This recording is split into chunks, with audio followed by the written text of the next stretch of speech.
오늘 맥주감사 주일 5시에도 있다는 사실, 그 예배가 어쩌면 정말 진정한 의미에서 하나님께 올려드리는 감사절 예배가 될지도 모르겠습니다. 5시에 꼭 다시 다 모이시면 좋겠습니다.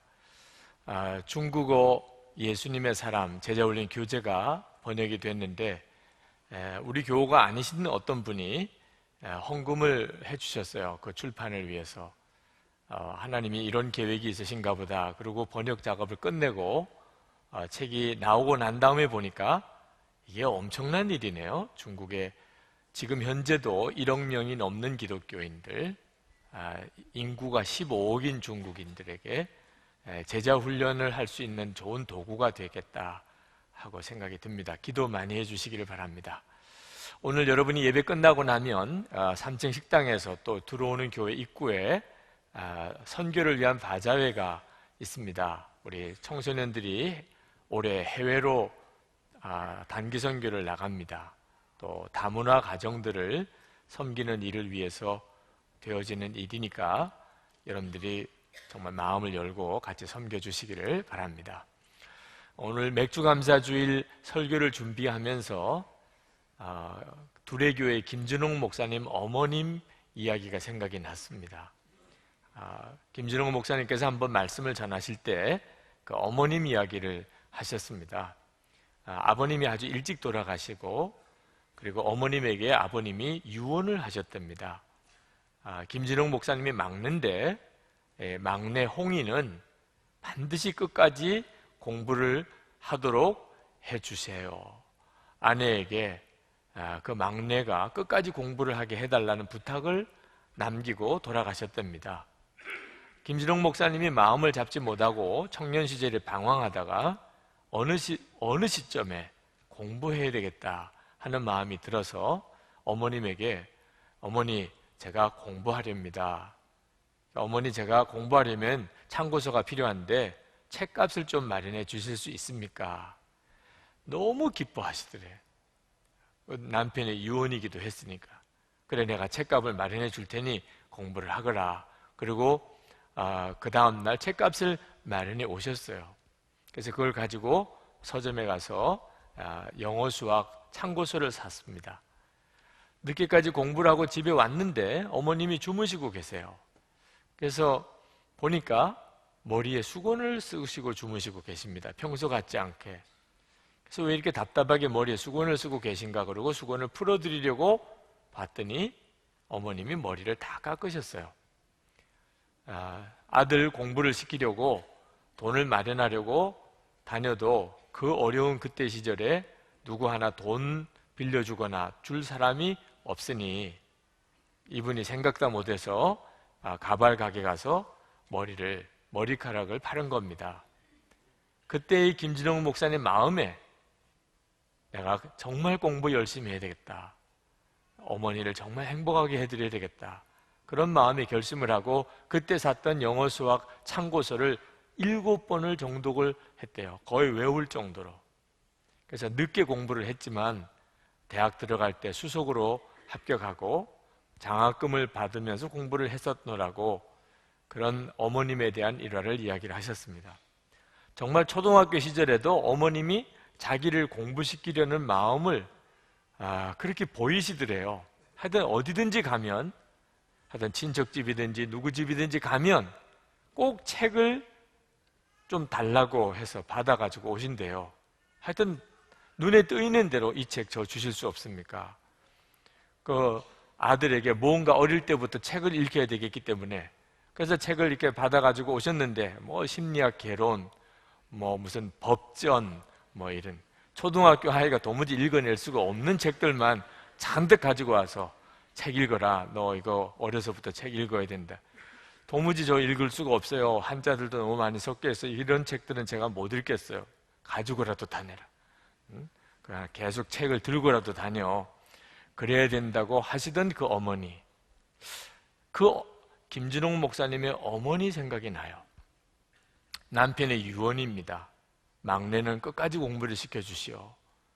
그 남편의 유언 하나 제대로 지켜드리려고 그렇게 정성을 다해서 공부시키려고 했던 그랬던 그 김준홍 목사님의 어머니 같은 분도 계신데, 우리는 오늘 하나님으로부터 너희들은 반드시 감사하라, 감사하고 살아야 된다 라고 하는 말씀을 듣는 겁니다. 수도 없이 들었죠. 오늘 여러분들이 맥주감사주일 지키러 오실 때 무슨 특별한 설교를 기대하셨겠어요? 오늘도 결국은 감사하라는 거겠지, 그죠? 그러나 여러분, 한번 진지하게 생각해 보세요. 죽어가는 남편이 유언을 한 것, 그것도 하나 정말 가슴에 박혀서 반드시 그리 해야 되겠다고 했더니 이런 참 귀한 열매가 맺어졌다면, 하나님 아버지께서 우리에게 하신 말씀, 그것을 여러분의 가슴에 담아 언제 한번 내가 무슨 일이 있어도 감사할 거야, 범사에 감사하라 하셨잖아요. 모든 일에 내가 감사하고 살 거야 하는 결단을 여러분은 한번 해보셨나요? 감사할 거야, 어떤 일이 있어도 나는 감사하고 살 거야, 그렇게 여러분 살아보셨습니까? 사실 우리가 살아가는 동안에 행복하게 잘 살 수 있는 너무나 단순하고 놀라운 방법을 하나님은 우리에게 이미 주셨습니다. 하나님께서 우리에게 하신 말씀, 하나님을 정말 믿으라, 하나님을 사랑하라, 예수 그리스도의 십자가의 복음을 붙잡으라, 언제나 예수님을 바라보라, 심지어 원수조차도 용서하고 사랑하라, 하나님의 말씀을 반드시 지켜야 된다, 이렇게 우리가 생각하고 살았다면 구원의 축복 누리지 못할 사람 한 사람도 없습니다. 이 감사하라고 하는 말씀도 그렇습니다. 여러분, 한두 번 들은 말씀 아니지만 문제는 우리가 정말 감사해야 되겠다, 이제는 내가 살아가는 내 삶 정말 감사하고 살아야 되겠다, 그렇게 결단하지 않은 것이 문제라 말입니다. 사실 우리의 삶 속에 감사하지 못할 형편, 처지 없습니다. 어떤 형편에 있어도 우리는 감사할 것 반드시 있습니다. 있어도 보통 많은 게 아닙니다. 어릴 때 기억에 어머님이 하시던 말씀, 밥 먹을 때마다 밥 굽는 사람도 있어, 밥 굽는 사람도. 그러니 반찬 타령하지 말고 맛있게 먹거라, 감사한 마음으로 먹어야 돼. 병중에 있는 사람도 있어, 몸이 아파서 죽어가는 사람도 있어, 움직이고 다닐 수 있으면 감사한 거야. 수도 없이 들었잖아요. 그러나 다 귓전으로 흘려드렸습니다. 늘 마음에는 채워지지 않는 욕구불만 많았지요. 불평할 것, 원망할 것도 얼마나 많았습니까? 그렇게 살았어요. 지나고 난 다음에 돌아보니까 그 어린 시절부터 감사하고 살았으면, 무슨 반찬을 먹든지 이거 굶는 사람도 있는데 너무너무 감사합니다. 어떤 처지에 있든지 내 마음에 들든 안 들든 지금도 병원에는 죽어가는 사람도 있는데 주여 감사합니다, 이렇게 살았다면 인생은 달라졌을 거예요. 여러분도 여러분 주변에 어린아이가 그렇게 감사할 줄 아는 아이네, 부모님에게도 어른들에게도 친구들에게도 그렇게 감사하고 또 감사하고 진심으로 감사하고, 그러면 여러분 어떤 느낌이 드시겠어요? 이 아이가 보통 아이가 아니구나, 나이는 아주 어린아이지만 엄청난 일을 해내겠구나, 이런 느낌 들지 않으시겠습니까? 그렇게 못 살았던 것이 너무너무 안타까워요. 하나님은 이미 지금도 우리를 잘 살게 하는 완벽한 방법을 가르쳐주고 계십니다. 이번 맥주감사주일 감사 설교를 준비하면서 하나님께서 제 마음을 치신 거예요. 이제는 감사에 대해서 더 많은 말이 필요 없단 말입니다. 이게 하나님의 말씀이라면, 하나님이 그리하라고 하셨으면 이유 붙이지 아니하고, 된다 안 된다, 힘들다 어렵다 조건 붙이지 아니하고 그리 살아야지, 하나님이 그리 살라 하셨으니 이렇게 해보란 말입니다. 우리의 인생이 다 바꿔져요. 유학생 수련회 코스타에 갔다가 아주 참 귀한 상담 전문 사역자를 만났습니다. 박병원 집사님. 그분이 식사를 하면서 그런 안타까운 이야기를 하시더라고요. 이 유학생들 상담을 코스타마다 다니면서 하는데 수많은 상담을, 여러 가지 유형의 상담을 받지만, 그러나 사실 한 가지만 해결되면 다 해결되는 문제이더라는 거죠. 하나님은 나를 사랑하셔서 독생자를 주셨고 지금도 나와 함께 계시고, 그러니 이제부터 예수님을 진짜 주님으로 마음에 모시고 우리 주님 말씀하신 대로 내가 살면 된다.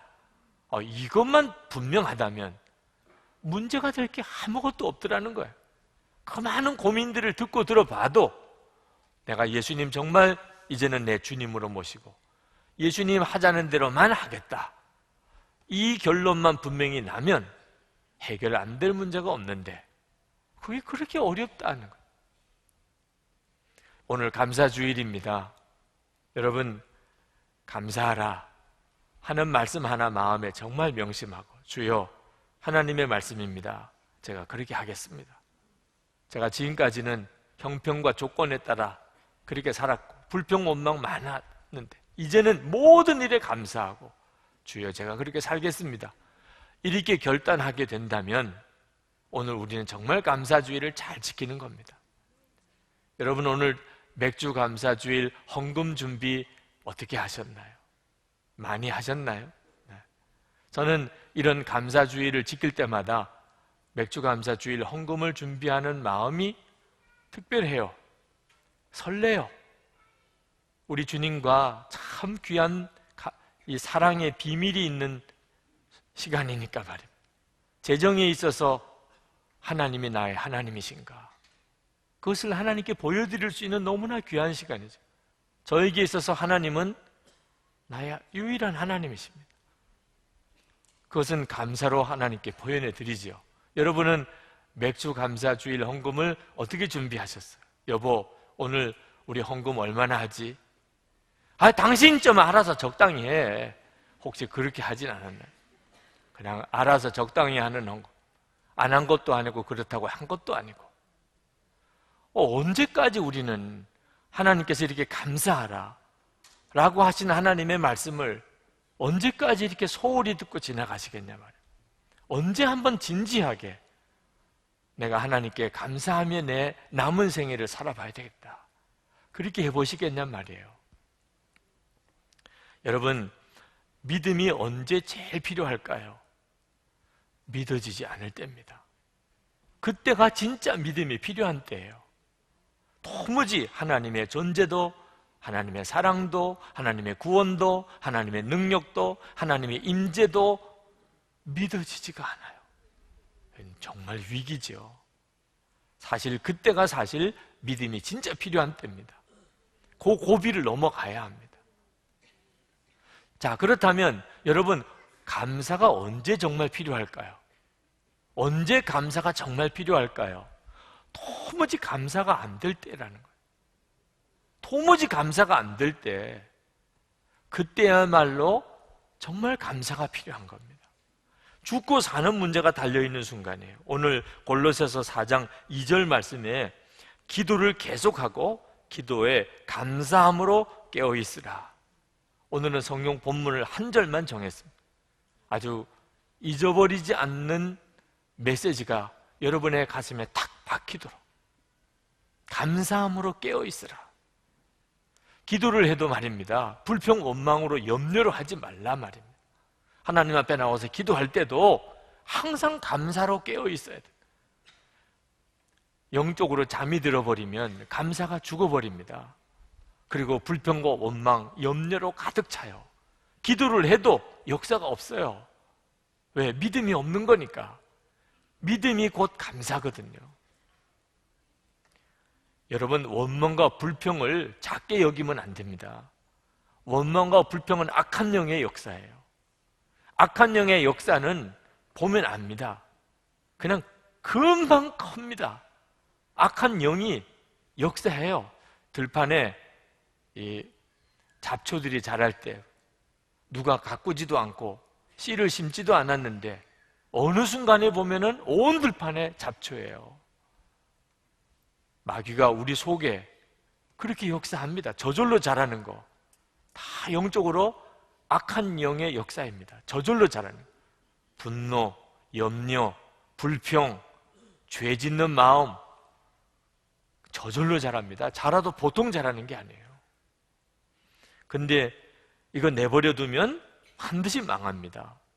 이스라엘 백성이 출애굽하고 난 다음에 애굽에서 출애굽해서 홍해를 지나 그리고는 시내 광야로 들어왔습니다.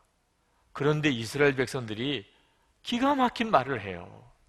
출애굽기 16장 3절에 보면 이스라엘 자손이 그들에게 이르되 우리가 애굽 땅에서 고기 가마 곁에 앉아 있던 때와 떡을 배불리 먹던 때에 여호와의 손에 죽었더라면 좋았을 것을 너희가 이 광야로 우리를 인도해 내어 이 온 회중이 줄여 죽게 하는도다. 어떻게 말을 이렇게 해요? 아니, 하나님께서 10가지 재앙으로 홍해를 가르시면서까지 이스라엘 백성을 이렇게 인도해 냈는데 그걸 뻔연히 자기들이 보고 여기까지 왔으면서 아니 먹을 게 아무것도 없어도 그렇지 우리를 여기서 굶겨 죽이느냐? 왜 우리를 굶겨 죽이려고 여기까지 나오게 했느냐? 어떻게 말을 그렇게 합니까? 사람이요 하나님 앞에서 이렇게 마음이 악해요. 하나님이 들으실 때 여러분 그걸 항상 생각해야 합니다. 내 말을 하나님이 들으신다. 하나님께서 그런 이스라엘 백성들을 긍휼히 여기셨어요. 아직도 믿음이 없어서 그렇지. 그러시고는 우리를 여기서 굶겨 죽이려고 이렇게 데리고 나왔느냐? 그러는 이스라엘 백성들에게 그날로 만나를 주시기 시작하셨습니다. 내가 다 너희들을 먹일 거다. 그래서 하늘에서 아침마다 만나를 내려서 그들이 먹고 살았어요. 하늘에서 이렇게 만나를 내릴 때 이스라엘 백성들이 처음에는 뭐라고 그랬느냐? 그들은요 그 만나를 먹으면서 꿀송이 같이 달다고 그랬어요. 꿀송이 같이. 그런데 조금씩 감동이 식어지더니 나중에는 기름 섞은 과자 같다고 그랬어요. 그러다가 나중에는 하찮은 것이라고 그랬어요. 하찮은. 이게 무서운 거예요. 이스라엘 백성들이 처음에 우리를 광야에서 굶겨 죽이려고 데리고 나왔느냐 할 때만 해도 하나님은 그냥 받아주셨어요. 몰라서 그렇고 아직도 믿음이 없어 그렇지. 그런데 만나를 그렇게 주어서 매일 먹게 하는데도 그들이 또 그렇게 이야기를 합니다. 민수기 21장 5절입니다. 백성이 하나님과 모세를 향하여 원망하되 어찌하여 우리를 애굽에서 인도해 내어 이 광야에서 죽게 하는가? 이곳에는 먹을 것도 없고 물도 없도다. 우리 마음이 이 하찮은 음식을 싫어하느라. 이제는 만나를 하찮은 음식이라 그러고 우리가 그냥 여기서 굶어 죽겠다는 거예요. 여러분, 이 불평과 원망이 얼마나 무섭고 악한 영의 역사인가 하는 것을 봐야 되고 이렇게 나올 때 하나님이 그들에게 불뱀으로 그들을 죽게 했습니다. 유명한 민수기에 나오는 불뱀 사건입니다. 그들이 그렇게까지 나오니까 여러분의 입에서 불평이 나오고 불만이 나오고 죽겠다, 차라리 죽는 게 낫었다, 이런 말이 나오는 것이 얼마나 무서운 일인가. 성경은 불평과 원망을 죽을 죄라고 말하고 있습니다. 많은 분들이 그걸 몰라요. 불평과 원망이 죽을 죄라는 사실에 대해서 많은 분들이 몰라요. 오늘 감사주일에 하나님께서 우리에게 반드시 깨닫게 하시고 싶으신 불평과 원망하면 죽는단 말입니다. 어제 뉴스에 보니까 유럽 심장내과 학회가 심장질환자들을 연구했대요. 왜 이 사람들은 이렇게 심장병에 걸렸을까? 왜 이 사람들은 치료를 해도 잘 낫지 않을까? 하고 연구를 했더니 심장병을 잘 앓는 사람들이 성격에 문제가 있더랍니다. 성격에. 그래서 그것을 조사해서 14가지의 심장병에 잘 걸리는 사람들의 성격을 발표를 어제 뉴스에 했어요. 첫 번째, 사소한 일에도 난리법석을 떠는 사람. 두 번째, 자주 불행하다고 여기는 사람. 세 번째, 성격이 예민하여 쉽게 자극을 받는 사람. 네 번째, 늘 비관적인 사람. 다섯 번째, 자주 기분 나빠하는 사람. 여섯 번째, 어떤 일에 대해서 걱정이 많은 사람. 일곱 번째, 자주 의기소침해지는 사람. 8번째, 사회적 관계 유지에 어려움을 느끼는 사람. 9번째, 먼저 말을 걸기 어려워하는 사람. 10번째, 사람들에게 마음이 닫혀있는 사람. 11번째, 다른 사람과 거리를 두는 편인 사람. 12번째, 다른 사람들과 있을 때 이야기의 주제를 찾기 어려워하는 사람. 13번째, 사람들을 만날 때면 신경질적이 되는 사람. 14번째, 많은 사람들이 주위에 있는 게 싫은 사람. 이런 사람을 D형 성격이라고 그렇게 이름을 붙이더라고요. 이런 사람들은 심장병에 다른 사람보다 더 잘 걸리는 거예요. 치료도 잘 안 돼요. 심혈관 질환 위험도가 다른 사람보다 1.9배가 높고 우울증 등 정신과 질환의 위험도도 2.6배가 높아요. 자, 이런 사람들의 유형이 걱정, 근심, 불평, 원망에 사로잡혀 있는 사람들. 그래서 하나님께서 우리에게 감사절을 지키라고 하시는 거예요. 여러분 혹시 주위에 좋은 사람 찾고 있습니까? 배우자나 또는 자녀들의 배우자나 또는 여러분의 가게에서 일할 사람이라도 여러분 혹시 사람 찾고 있습니까? 그렇다면 인물 보지 말고 말하는 걸 들어보셔야 돼요. 말하는 거. 이 사람이 도대체 어떤 말을 하나. 불평과 원망, 남 비판하는 말 잘하는 사람은 가능하면 쓰지 마세요. 별로 복이 없어요. 늘 감사하고 이런 사람은 하나님이 복을 주시는 사람입니다. 혹시 여러분의 마음이 그냥 다 모든 사람에 대해서 비판적이고 부정적이고 불평 원망이 많습니까? 그럼 오늘 이 감사주일 예배 때 여러분은 정말 십자가에서 여러분의 그 성격이 죽어지고 예수님으로 온전히 거듭나야 합니다. 하나님이 우리에게 감사주일 주이신 오늘 감사로 거듭나야 됩니다. 이 감사는 또한 영적인 역사예요. 불평과 원망도 악한 영의 역사라면 감사는 뚜렷한 성령의 역사입니다. 여러분 감사해야 된다는 것을 알아도 실제로 감사가 되는 것은 다른 문제입니다. 기가 막히게 어렵고 정말 공경에 빠졌을 때 기도해 보신 적 있습니까? 기도하면 달라지는 거 경험해 보셨잖아요. 놀라운 일이잖아요. 기도하면 그냥 찬송하고 기도하면 내 마음에 믿음이 생기고 그리고 그 상황에서 감사가 일어나요. 성령이 역사하시니까. 영국의 유명한 성경 주석가인 매튜 헨리 목사님이 집에 가시던 길에 강도를 만났습니다. 두들겨 맞고 피가 나고 그리고 가지고 있는 거 다 빼앗기고 그런 험한 일을 겪었어요. 그리고 집에 들어가니까 온 가족들이 놀라서 난립니다. 그때 매튜 헨리 목사님이 서재에 들어가셨어요. 자기 몸에 흐르는 피를 닦을 생각도 하지 않고 먼저 하나님께 감사 기도 드린 유명한 일화가 있습니다.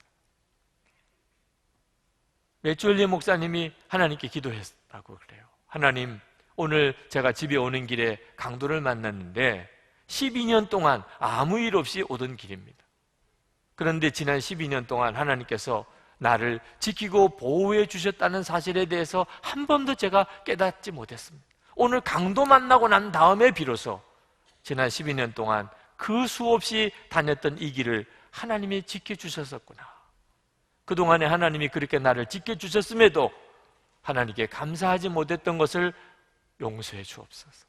두 번째, 오늘 제가 강도 만나고 보니까 나 같은 사람도 예수님 믿고 거듭나지 않았다면 이렇게 도둑이 되고 강도가 될 수 있는 소지가 다분한 사람이었는데 내가 오늘 강도를 당했지 남의 것 강도질한 것 아니니 하나님 제게 베푸신 은혜가 너무 큽니다. 또 오늘 이렇게 맞아서 피도 났지만 내 생명이 잃어버린 건 아니니 이런 험한 일 속에도 주님이 나를 지켜주셨습니다. 하나님 감사합니다. 그렇게 감사했다는 거예요. 여러분 이게 성령의 역사지요. 늘 하나님께서 말씀하신 걸 명심하고 살았어요. 감사하라. 범사에 감사하라. 그러니 그런 상황을 만났을 때 감사할 수 있었고 그것이 매튜 헨리 목사님을 더욱 성령 충만하게 만든 겁니다. 여러분, 믿어지지 않을 때가 진짜 믿음이 필요한 때고, 감사가 안 될 때가 정말 감사할 때라고 하는 이 진리 앞에 서 보면 오늘 내가 감사절을 지켜야 할 사람인지 아닌지가 분명해져요. 여러분 중에 오늘 맥주 감사주일인 걸 기억은 했지만 나 같은 사람에게도 감사절 지키라고 하나님은 말씀하지 않으실 거야. 양심이 있으시다면. 양심. 이러고 오신 분이 혹시 계신지 모르겠어요. 양심이 있으시면 나보고도 감사절 지키라고는 안 하실 거야. 그런 분 오늘 가만히 돌아보세요. 그분이 진짜 감사절을 지킬 분이에요. 왜? 살아야 하니까. 그 상황에서 구원받아야 되니까. 이제는 진짜 복이 뭔지 알고 누리고 사셔야 되니까. 감사할 수 없을 것 같은 바로 그때가 진짜 감사할 때라니까요. 제게 요즘에 메일이 많이 옵니다. 기가 막힌 분들이 많아요. 결혼을 했는데 그만 아기를 가지고 남편이 사고로 죽었습니다. 그 아기 낳아서 기르는데 또 이 아이가 자라면서 전선을 만져서 전기감전으로 화상을 입었어요. 또 재혼을 했는데 이 재혼한 남편이 지금 교도소에 들어가 있습니다.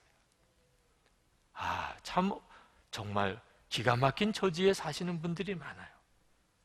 시어머니와 남편, 겉으로는 예수를 잘 믿는 것처럼 보이는데 집에서 자기에게 하는 말과 행동은 자기를 정말 죽음으로 몰고 가고 있어요. 어떻게 해야 되느냐. 목회자 문제 때문에 마음이 무너진 집사님도 계시고, 아버지가 의처증이라 엄마를 어떻게 고통스럽게 하는지 그걸 옆에서 지켜보는 자매가 어떻게 해야 되느냐. 난치성 병으로 인해서 고통을 당하는 형제의 메일도 있습니다. 기가 막히게 어려운 일들이 많아요. 일일이 다 답장을 드리지 못했어요. 그런데 오늘 이 설교로 그것을 대신하려고 합니다. 여러분, 어떤 때는 정말 감사가 나올 수가 없는 처지에 있을 때가 있습니다. 여러분 중에도 그런 분이 있으실 거예요. 그런 때는 어떻게 감사하죠? 감사할 수 없을 때 감사하려니 어떻게 할 수 있는 거죠? 형편 처지를 보면 못합니다. 그러나 주 예수님을 바라보면 할 수 있습니다. 여러분, 믿을 수가 없을 때 믿게 되는 원리가 뭐지요? 도무지 믿을 수가 없어요. 하나님의 사랑, 하나님의 존재, 하나님의 능력, 구원 믿어지지가 않아요. 그러나 그때도 믿을 수 있는 영적인 원리를 히브리서 12장 2절에서 말씀하셨습니다. 믿음의 주요 또 온전케 하시는 이인 예수를 바라보자. 예수님을 바라보면 믿음이 생기니까. 믿으려고 노력하는 게 아니고 믿음이 생기니까. 여러분, 감사도 마찬가지입니다. 도무지 감사할 수 없는 형편에 있을 때 여러분이 정말 주 예수님을 바라봐야 됩니다. 골로새서 3장 15절 말씀 다 같이 읽겠습니다. 그리스도의 평강이 너희 마음을 주장하게 하라. 평강을 위하여 너희가 한 몸으로 부르심을 받았나니 또한 너희는 감사하는 자가 되라. 여러분의 마음이 그리스도의 평강으로 가득해야 합니다. 예수님 24시간 바라보라 그 말입니다. 그러면 여러분 안에 감사의 기적이 일어나요. 도무지 상황은 감사할 상황이 아닌데 마음에 감사의 기적이 일어난다니까요. 몇 번 제가 말씀을 드렸지만 제가 이 교회 부임해 왔을 때 예배당 공사 마무리가 되지 않았습니다. 지금 있는 이 자리는 큰 굴 같았어요. 이걸 어떻게 다 해결하나 너무너무 난감했습니다. 저희 동기 목사님들이 저를 위해서 기도해 주러 오셨어요. 신방을 오신 거죠.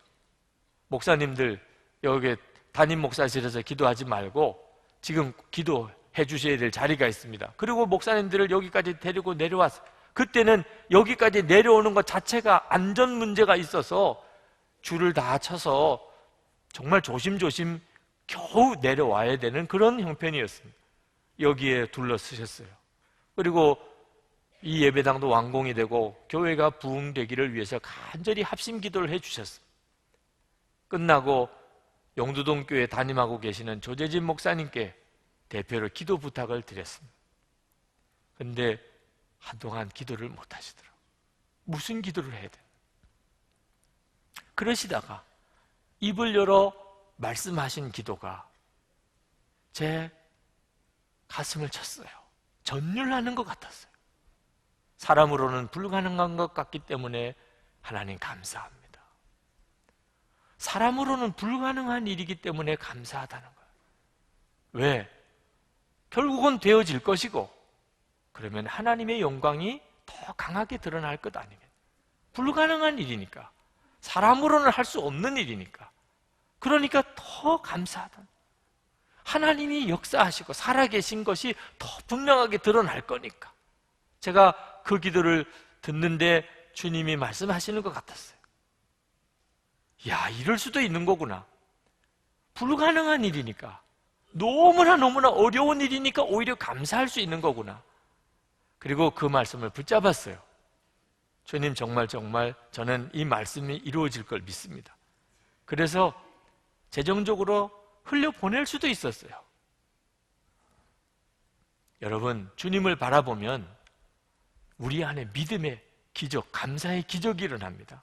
어려운 형편, 기가 막히게 어려운 형편 속에서 그 속에 푹 빠진 상태에 들어가 버리면 하나님께도 원망이 나와요. 하나님, 이게 사랑이에요? 하나님, 이게 살아계신 증거예요? 하나님, 이게 기도 응답이에요? 하나님, 왜 나에게는 이러세요? 그런데 여러분, 기가 막힌 문제와 어려움 속에서도 먼저 문제를 보지 않고 주님을 바라보면,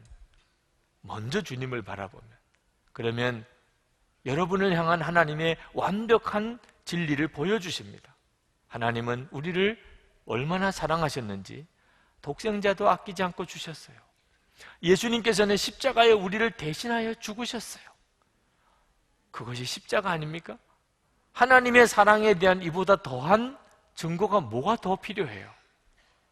그러면 하나님은 나 사랑하시는 게 맞구나. 그리고 난 다음에 내 어려운 형편을 보면 보이는 게 달라진다니까. 하나님은 나 사랑하는 게 너무 분명해. 독생자까지 주신 걸. 그렇다면 이 어려운 형편은 기적의 조건이 되겠구나, 간증거리가 되겠구나, 이렇게 믿어지죠. 그러니 그 어려운 형편에서도 감사가 나오는 겁니다. 여러분, 우리 생각과 주님의 생각은 달라도 너무 많이 다릅니다. 제자들이 풍랑을 만났을 때 그들은 죽는 줄 알았다니까요. 근데 예수님은 편안하게 주무셨어요. 달라도 이렇게 다르죠. 베세다 들판에서 5,000명을 눈앞에 놓고 제자들은요, 오늘 굶었구나, 오늘 우리 꼼짝없이 굶었구나, 그렇게 생각했어요. 예수님께서는 너희들이 그들을 다 먹이라. 나사로가 죽었을 때 끝난 줄 알았어. 이제는 끝났지 뭐, 사람이 죽었는데.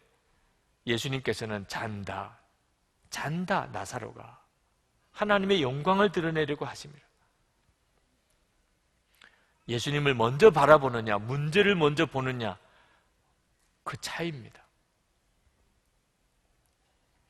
여러분, 시련과 어려움을 만났을 때 이기는 길이 감사합니다. 정신줄 놓고 살면 안 됩니다. 그러면 그만 내 입에서 죽겠다, 힘들다, 원망이 나오게 됩니다.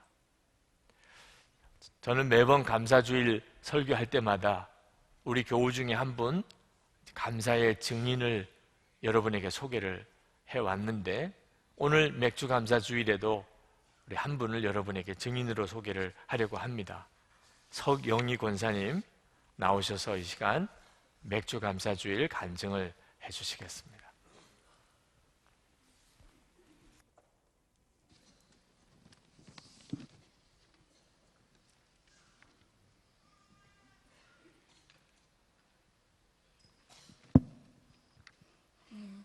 끝이 없을 것 같은 그 광야의 길에서 저희 가족을 불기둥과 구름기둥으로 인도하시고 만나와 메추라기로 먹이시고 여기까지 저희를 인도하신 살아계신 나의 하나님께 영광을 올려드립니다.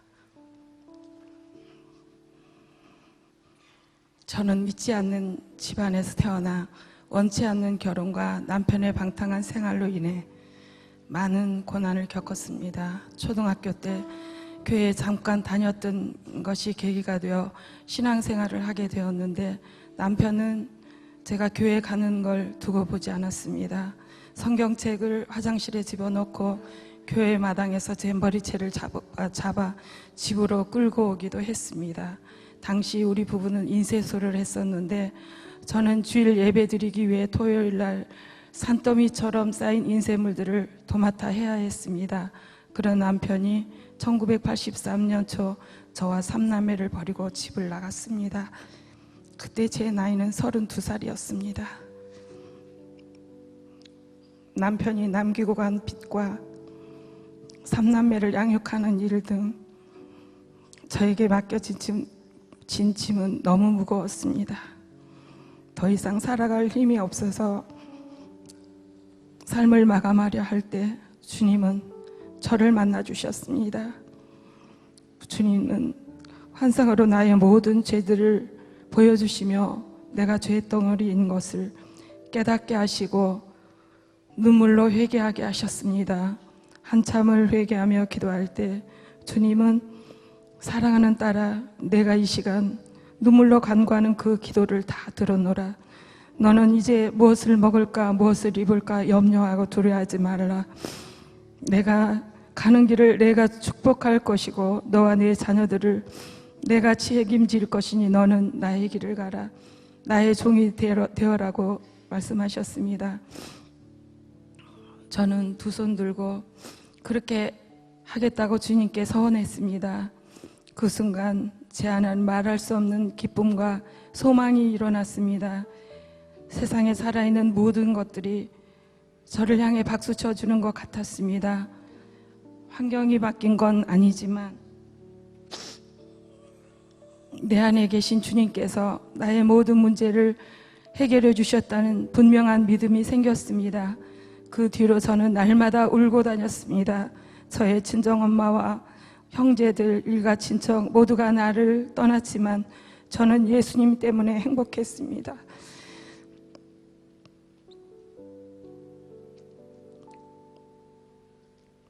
오직 한 분, 주님은 내 편이 되셔서 나의 힘이 되시고 내 눈물을 닦아주셨습니다. 1985년 우리 교회가 개척했을 무렵 주님은 정확한 날짜와 금액을 알려주시며 거주거급을 하라고 하셨습니다. 그땐 정말 노량진 산꼭대기 집에서 남편이 남기고 간 빚까지 갚아야 하는 삼남매와 먹고 살기도 어려운 힘든 때였습니다. 하지만 주님의 말씀에 순종을 했을 때 정확하게 그 날짜에 드릴 수 있는 물질을 주님은 허락해 주셨습니다. 그런데 몇 주 같은 금액을 알려주시며 교회 차량 구입 헌금을 하라는 마음을 주셨습니다. 그리고 다시 순종했을 때 주님은 동일하게 감당할 수 있게 하셨습니다. 주님은 교회에서 제일 가난하고 부족한 저에게 첫 건축 헌금과 첫 차량 헌금을 드릴 수 있도록 은혜를 주셨습니다. 그 후에도 주님은 주의 몸된 교회를 위해서 기꺼이 나의 모든 것을 드릴 수 있게 하셨습니다. 아이들에게는 어려서부터 항상 첫 열매와 11조는 반드시 주님의 것이니 성별해서 드려야 함을 교육하였습니다. 감사하게도 아이들은 믿음으로 잘 순종해 주었습니다. 첫 직장에서 받은 첫 월급은 반드시 주님이 주신 첫 열매로 구별하여 온전히 주님께 드렸습니다. 그랬을 때 주님은 저의 자녀들에게 부어주신 축복은 너무나 크고 놀라웠습니다. 삼남매를 홀로 키우며 광야의 길을 걷고 있었지만 나의 주님께서는 남에게 얻어먹는 부끄러운 삶을 살지 않게 하시고 나의 사업을 통해 삼남매를 양육할 수 있도록 불기둥과 구름기둥으로 우리 네 식구를 인도해 주셨습니다. 하나님의 은혜로 큰딸은 외식업에서 점장을 하고 있고 둘째 딸은 영국 패션 회사에 스카웃이 되어 일할 수 있는 길도 열어주셨고 막내인 아들은 2010년 36살의 나이로 미국 회사 한국 지사장이 되어 각 일간지에 실리기도 하였습니다. 저는 많은 것을 드린 건 아니지만 할 수 없는 중에 주님께 드렸더니 주님은 헤아릴 수 없는 은혜로 응답하셨습니다. 주님은 이 모든 것이 순종으로 첫 열매를 온전히 주님 드렸던 믿음을 통하여 하나님이 주신 선물이라는 것을 깨닫게 해주셨습니다. 그리고 지난해 더욱 감사했던 일이 있었습니다. 그것은 막내 아들 내외가 선한 목자교회 맥주 감사원금으로 분립 개척된 수지 선한 목자교회의 첫 성도로 첫 열매가 된 것입니다. 오랫동안 정들었던 본교회를 뒤로하고 개척교회를 섬길 마음을 주님이 주셨는데 그 일에 감사함으로 순종하였습니다. 지금 아들 외에는 수지선한 목자교에서 신실하게 믿음 생활을 해나가고 있습니다. 이 모든 것이 다 주님의 은혜입니다. 저는 예배 시간에 주님을 찬양할 때 항상 두 손 들고 눈물로 찬양을 드리게 됩니다. 인생이 너무 힘들어 그만 살고자 했던 저와 아이들에게 부어주신 주님의 은혜가 너무나 감사하기 때문입니다. 나의 생명 되신 예수님, 나의 모든 것 되신 주님을 사랑합니다. 주님께 모든 영광을 올려드립니다. 감사합니다.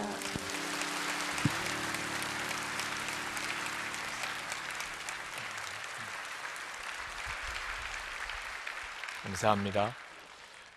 저는 오늘 맥주감사주일 설교 준비를 하면서 제 마음에 주님이 강하게 말씀하시는 것, 어쩌면은 늘 듣던 이야기이겠지만 너무 제 마음에 강하게 주신 말씀, 아무리 힘들어도 정말 감사하며 살아보라. 아무리 힘들어도 하나님 앞에 정말 감사하며 살아보라는, 나는 죽고 예수로 사는 사람이라면 반드시 감사하며 살 수 있습니다. 그리고 하나님은 반드시 그 영광을 드러내실 것입니다. 인천에 가면 효성감리교회 정연수 목사님 담임하시는 교회가 있습니다. 그 교회는 맥주감사주일부터 추수감사주일까지 120일이라고 그러네요. 그 120일 동안 기적의 감사 행진을 하신답니다. 120일 동안 감사일기를 매일 쓰고 감사 저금통을 두어서 감사하는 일마다 거기다가 감사 저금통에 집어넣고, 그리고 감사 카드를 보내는 일을, 감사한 사람들에게 꼭 감사 카드를 보내는 일을 120일 동안 하신다는 거죠. 정말 지혜로운 일이라고 생각합니다. 우리는 특별한 프로그램을 하진 않지만 저는 이 시간에 여러분들에게 정말 도전하고 싶습니다. 무슨 일이 있어도 하나님은 감사하라고 하셨다. 우리는 하나님을 믿는 사람입니다. 하나님의 말씀대로 사는 사람입니다. 무슨 일이 있어도 하나님은 감사하라고 하셨다. 어떤 일이든지 그냥 감사로 도장을 찍는 겁니다. 하나님 감사합니다. 하나님의 주권 바깥에 되어지는 일은 없습니다. 그렇다면 무슨 뜻이 있으실 겁니다. 하나님 감사합니다. 오늘 성찬을 받을 때 예수님은 우리를 위해 살과 피를 주셨습니다. 주님, 저는 이제 남은 생에 하나님께 무슨 일이든지 감사하고 살겠습니다. 여러분의 마음의 결단을 드리시기를 바랍니다. 이제 우리 통성으로 기도하시고 성찬을 받겠는데 여러분의 진심으로 하나님 앞에 감사의 삶을 결단하시는 기도를 드리시겠습니다.